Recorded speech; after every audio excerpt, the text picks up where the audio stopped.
your statewide plan that you passed is different than the local ones before it because it has penalties attached.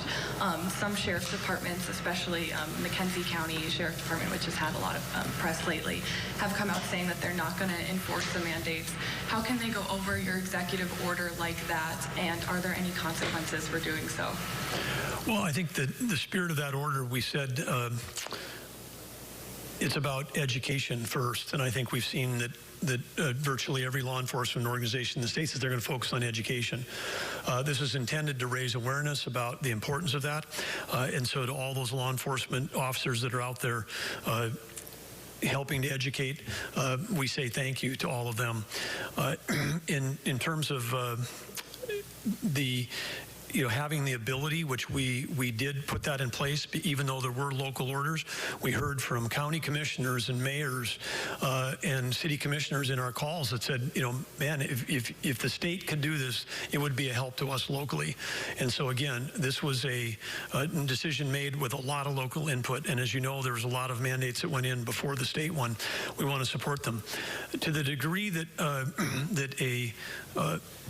sheriffs are independently elected officials, but to the degree that someone in law enforcement can say, I'm going to enforce the stuff I like and not enforce the stuff I don't like, I think that should give everybody pause, because then you'd say, okay, is the legislature passes a new law and some sheriff in North Dakota doesn't like it and they say, gee, I don't think I'm going to enforce that.